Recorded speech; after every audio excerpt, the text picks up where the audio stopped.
Hello everyone, welcome back to Decode with Sahil. So today we are going to solve the next problem of our string series, valid parentheses. So this seems to be a pretty straightforward problem, and it is asked in a lot of interviews. Like I have also given an assessment last week where I have been asked with this problem. So this is a very popular problem. So you just need to get a gist of it, how to do it. So let's go through the problem. So given a string S containing just the characters, the brackets, open bracket, curly braces, and square brackets. Determine if the input string is valid. Okay, we need to check the valid if there is a valid string. How to check the validity? So we are given three conditions. Open bracket must be enclosed by the same type of bracket.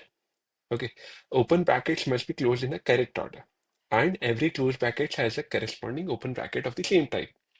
So it means that we have been given some open brackets and closed brackets of three different types. Okay, so they must be closed by the same type of bracket and they must be closed in the correct order only. Like if there's a curly brace and if is a square bracket, so a square bracket must be closed by a square bracket only and not a curly bracket. So let's go through the examples. So like this is an open bracket and this is a closed bracket. So it is true, right? So it would return true because open bracket is being closed by a closed bracket only.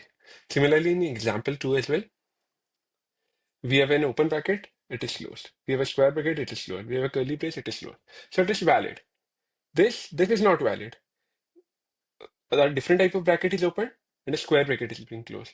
So the string is not balanced. Here we have one bracket that is open bracket, one square bracket that is open. Now here there's a square bracket. So it satisfies this particular square bracket. And then we have a closed bracket which is satisfies this closed bracket. Okay. So now these conditions are being satisfied, right? So now, so based on this, we have to return if it is a valid parenthesis or not, right? It needs to be a balanced, like consider this example. So we are given this. So will this string be a balanced one or not? Let me know in the comments, like, will it be a balanced string? What if I do this? Will it be a balanced string again? What if I do this? What if I do this? Will this be a balanced string? Let me know in the comments so that you would know what is a balanced string. Okay. So now moving on to the solution for this problem. Okay. So now what you can think, like how to check the validity. We can begin with a brute force approach. Like we can do a nested looping. We can do one loop which will hold one character. Then another loop will hover over whole string.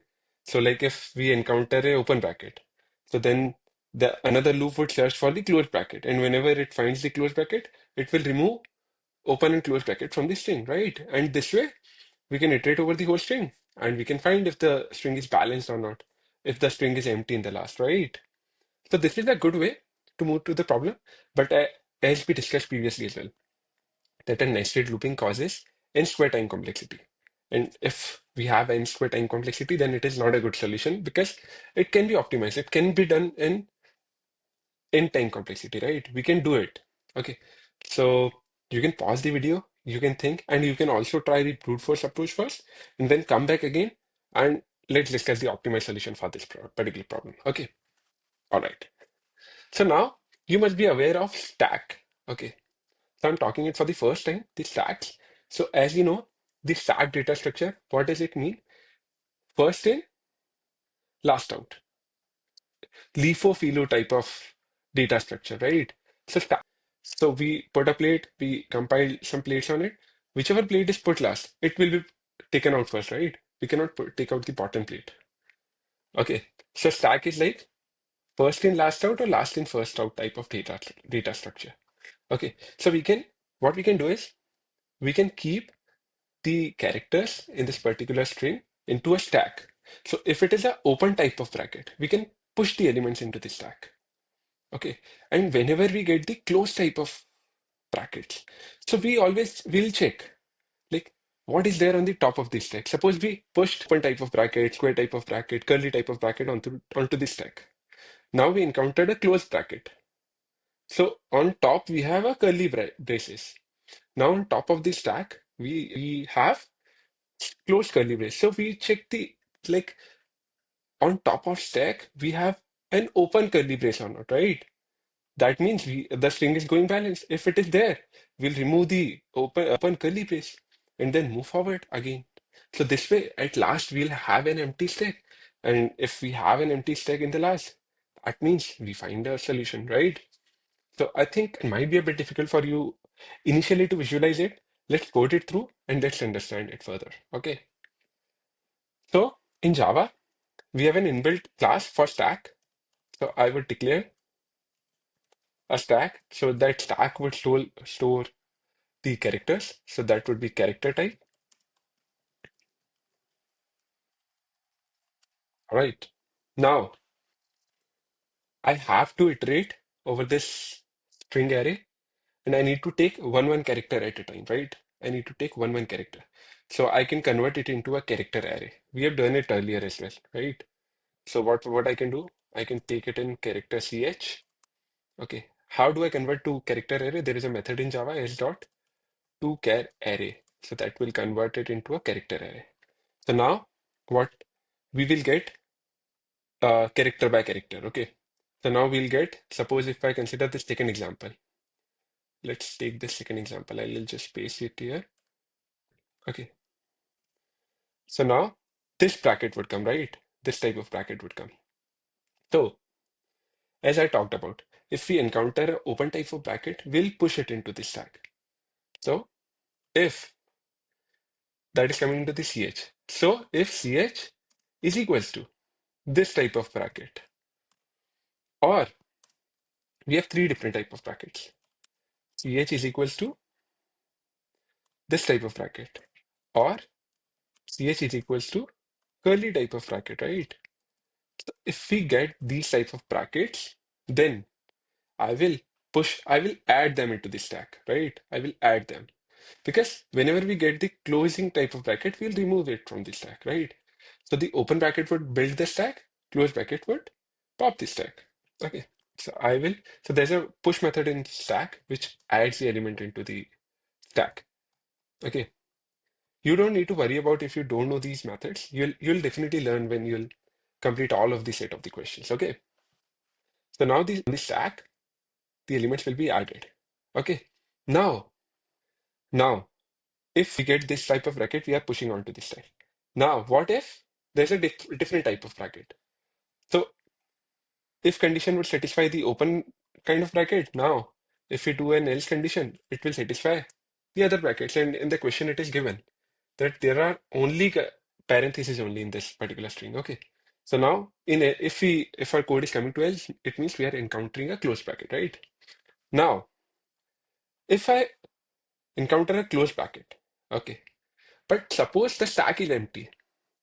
Like suppose the string starts with a close bracket. Suppose we have a string that is starting with a close bracket only, like this. So it is also an unbalanced string, right? It is not balanced, right? So firstly, I'll check if the stack is empty or not. If it is empty, then obviously it is unbalanced because the string cannot start with a close bracket because it is not valid then. So I'll check for like if stack is empty or not. So stack dot is empty. Okay. So if stack is empty, then I would directly return false from here because it is not balanced. You know, right? Now, since we have taken hold of this condition, now I will just take the top character out. Okay. There might be a character that is already in the top. I'll just hold that character. So character top equal to stack dot pop. So what pop will do? Pop will remove the character from the stack, which is on the top. So if you consider this, so this is on the top right now. And when it encounter a closing bracket, it will come into the else condition. Firstly, it checks if stack is empty, it's not empty. So character top will store the top character. That will surely be an open bracket only. Okay. Now I'll check if ch is equals to a closed bracket. Suppose if ch is a closed bracket and top is not equal to an open bracket. You're getting it? Okay. So if CH is equals to an open bracket and top is not equal to an open bracket, then then obviously like it is wrong because like suppose if this string would have been like this, suppose. So now on top we have this. Now it encounters a square bracket. So we encounter so the open bracket would come in the this, and if it encounters this bracket, but it is not balanced by a same type of bracket, then obviously it is false. Similarly, for different type of brackets. So I'll do a or condition. Oh, my bad. Or let's do it this way. Or this, or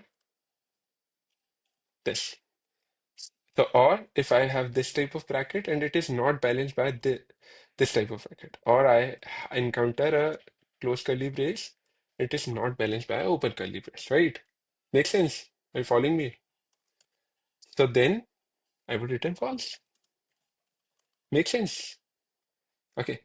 So now if all these conditions are satisfied, if it passes through whole of this for loop, then later on, I just have to check if stack is empty because I'm continuously popping from the stack. So if there is a balanced number of brackets, and if it is satisfied by all of these conditions, then later on I'll just return if stack is empty or not. Like if stack is empty, it will return true. Got it? This will give my answer. So I'll quickly run this code to see if it has worked, and then we can try run it. Okay. So base cases are accepted. It's working fine. I'll submit the code. All right. So it's working as expected. So let's see what is happening in the code. Okay. So now let's try run this example. Forget about the second example. Okay. So now this bracket comes. Okay. I'll I'll make a variable stack as well so that we'll see what is happening in the stack. Okay. If character is this, I'll push it into the stack. So currently the stack would contain this bracket. Okay. Now else. No, if condition is satisfied, it won't go to the else condition. Again, it will go to the next character. So next character would be, oh, I'll balance the bracket for now so that it would work. Now, in the next iteration, I encounter a closing bracket. Okay. Now, if condition is not satisfied, it goes to else. Is the stack empty? No, stack contains this bracket. Now character top equals to stack.pop. So this top would contain this bracket only, which is there in the stack, right? Now, if character is equal to this, so yeah, character is a closing bracket, and top not equals to this, but top is equal to this. So these all conditions are not satisfied, so it goes out of this, right? So now, like it is being stored in the top, and stack is already popped, so stack doesn't contain anything. It again goes further, right? So now it encounters a this bracket. So now stack would store this bracket. So it goes on, and in the last, the stack would be empty. And we are returning if stack is empty, then we'll return true. If it is not empty, we are returning false. So you see, like it's an easy problem. Like you just have to understand the stack data structure. It's pretty easy. Like the stack stores the element in this order. Okay, consider it like the stack of plates only. So we just keep on adding the brackets which are open, and we keep on popping the bracket when we get the closed one, and we just match it with the top of the stack if it is containing that character. So I highly encourage you to write it on pen paper, understand it, what will be the stack data structure, how will it look like, then run through the code. There are other solutions to this problem. This is an optimized version for this problem. You can try another approaches, then come on to this. If you are not able to do this, that's just fine because it's difficult in starting. I also faced a lot of problems initially, but later on I am able to rectify the solution by myself. So I hope you got the solution, and I'll see you in the next video. Until then, good luck.